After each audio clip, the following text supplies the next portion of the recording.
So far, we've tackled two fronts to what I'm calling the Constantinian Christian conspiracy myth. Jehovah's Witnesses, the Da Vinci Code, and antagonists will claim that Constantine orchestrated the whole conversion of the Roman Empire into a Christian state. The claim is that he dictated the terms to the Council of Nicaea, making Jesus being portrayed as God, and installing this as the dominant view, which led the way for a pagan Trinitarian doctrine to be fully merged inside the Christian religion as a grand appeasement to all of his citizens. As we've seen, there is no historical merit to this whatsoever. Number one, 2nd and 3rd century Christian leaders were consistently calling Jesus God incarnate, including the Apostle John's two disciples, Ignatius of Antioch and Polycarp of Smyrna. Number two, Diocletian's great persecution from 303 to 311 was crippling any perceived strength by the Christians by killing their bishops and congregates, burning their churches, and kicking all Christian military members out. Number three, the Edicts of Toleration in Milan did not create a Christian state, but merely told everybody that they can't persecute Christians anymore and that all religions were now considered legal. Number four, the Council of Nicaea wasn't ran by Constantine, and that only 2 out of the 290 bishops that showed up wouldn't declare Jesus to be the God-man. So what we have is history on the front side of 325 is in 100% agreement with the traditional view that Christians were being persecuted by the Roman Empire until Constantine became sole ruler in 324. Now there is one last conspiratorial angle that needs to be put to rest, and that is once Nicaea was concluded that the Trinitarian Christians went crusading against all opponents, the Unitarians, Arians, pagans, or whoever, by turning their empire into a Christian state. Why people might believe this is that they're shown a handful of events that is portrayed in this manner. Let me show you how. First, they start off with Jesus being crucified around 30 or 33 AD. Then in 301, Armenia adopts Christianity as the state religion. 312, Constantine has the vision of the flaming cross and converts. 313, Constantine issues the Edict of Milan. 325, Constantine ordered the First Council of Nicaea to be convened. 367, Athanasius defines the 27 New Testament books. 380, Emperor Theodosius I makes Christianity the sole religion of the empire. 382, Jerome begins the Latin Vulgate translation. 386, Augustine converts to Christianity. 449, Leo I asserts papal supremacy. 590, Pope Gregory I is the first pope of the Roman Catholic Church. 606, Pope Boniface III issues the Universal Bishop Decree. 1096, the Crusades of the Christians attacking Muslims begin. The 12th through 15th century, the Inquisition period. 1517, Protestant Reformation begins. 18th through 19th centuries is the Great Awakening in America.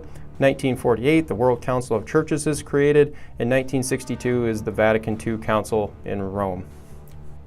See how easy it is to give a perception that all the evil Christian traditions started back with Constantine and the world has been suffering underfoot ever since?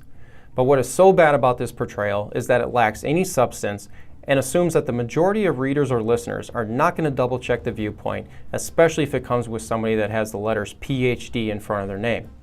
Let me give you a similar example of how you can use singled out events to give a false notion of history. Let's take African American civil rights for example. Let's start with 1776 with the Declaration of Independence being signed. Then in 1863, the Emancipation Proclamation is issued. 1865, the Civil War ends and the 13th Amendment abolishing slavery is passed. 1868 is the 14th Amendment giving citizenship to all people. 1870, the 15th Amendment passes with the right to vote. 1964, the Civil Rights Act is passed. And then 2008, Barack Obama becomes the first black president and the most powerful man in the world.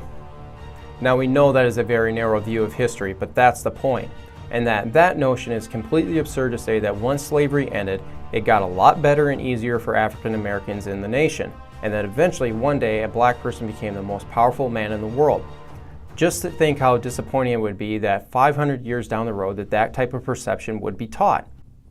So the questions that need addressing are, did Christians have it smooth sailing after Nicaea, and did they go on some bloodthirsty power trip that is portrayed at times by scholars and skeptics? The only way that this gets answered is if we analyze the emperors from Constantine to Theodosius to see if they were even Christians themselves and how they treated Christians as well. So now let's zoom in on the ground level from 325 to 380. If Christians had gained the dominant control of the empire through Constantine, then we should see this easily play out through him and his sons. Constantine was the sole ruler for 13 years after the Roman Civil War ended in 324. After his death, his three sons became co-emperors in the east and in the west. Constantius II ruled solely for 11 years after the murder of Constans by some usurper. Then Constantine's half-nephew, or cousin to Constantius II, Julian, called the Apostate, rose to sole power after the death of Constantius II, followed by Julian's lead general, Jovian, for a brief 7 months between 363 and 364. Keeping in mind that the reason for Constantine calling for the Council of Nicaea was to settle a dispute between two groups, the Unitarians and the Trinitarians, over the matter of how Jesus is related to the Father. The Arians were headed up by Arius for the Unitarian side, and Alexander of Alexandria for the Trinitarian Nicene side. We could easily say that the Jehovah's Witnesses would be grouped with Arius, and that Orthodox Christians with Alexander. Since we already know the outcome, there is no reason to elaborate on it. Two people that we need to be most aware of during this time period are Eusebius of Nicomedia as an Arian, and Athanasius of Alexandria for the Trinitarian side. Both were extremely important to their respective camps, as Eusebius was the principal teacher to Arius and Athanasius was a student under Alexander.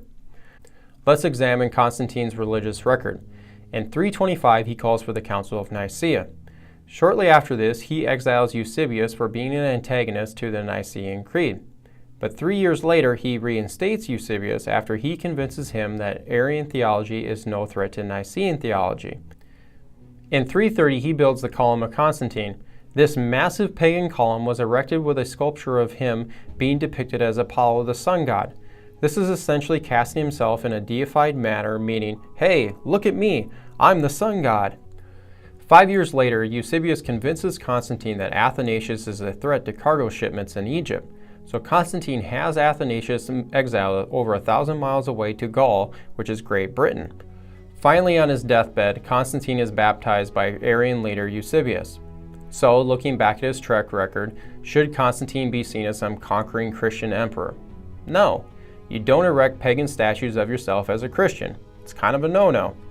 Next, you would never exile a Trinitarian leader unless you were being heavily influenced by Arian theology, like from Eusebius. And obviously, who you choose to be baptized says a lot about who you are. He didn't pick a Nicene church leader, but an Arian. You wouldn't go get baptized by a Jehovah's Witness and then go call yourself a Baptist after that. Next we have Constantine's three sons taking over the empire. After Constantine's death, Athanasius returns home to Egypt, but shortly after he is exiled a second time by Constantius II to Rome. At this point, Arians were controlling many of the key church positions in the east, so much that Eusebius is promoted to Archbishop of Constantinople. And just remember that Constantinople is the capital of the empire at this point, so there's no bigger location for a church official to be at. Constantius calls for numerous Arian councils over the next years to establish creeds to be promoted in the empire. Come 345, Athanasius' second exile ends with Constans in the west telling his brother Constantius in the east to basically knock it off, let him go home. So come 350, both brothers in the west have died, and Constantius is now the sole emperor. His Arian push only intensifies now. In 353, the Arian Council of Arles condemns Athanasius and his teaching, which is basically condemning the Nicene Creed. In 355, he holds another Arian council in Milan, where attendees are only permitted into the imperial palace if they sign an Arian formula. This is basically a power move to control the outcome of the meeting.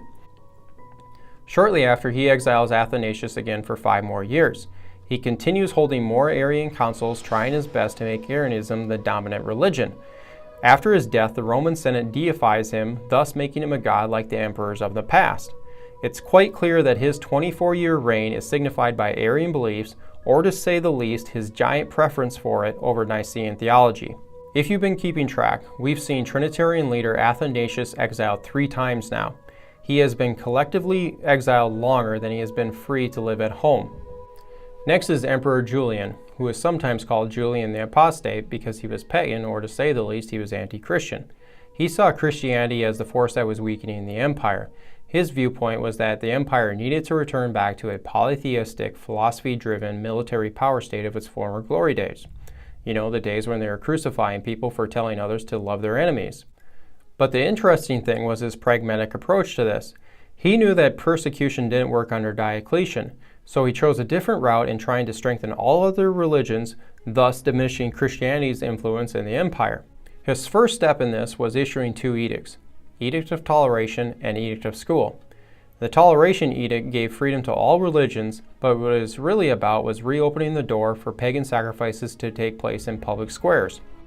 His school edict ultimately was to block Christians from being teachers. He knew that they were teaching the superiority of Christianity over paganism, so he said that all teachers had to be approved by him. His next step was that he exiles Athanasius. Maybe at this point it's just becoming a tradition for these emperors to do this.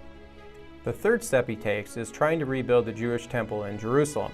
It's important to know at this point Christian resentment for the Orthodox Jewish population is pretty high at this time.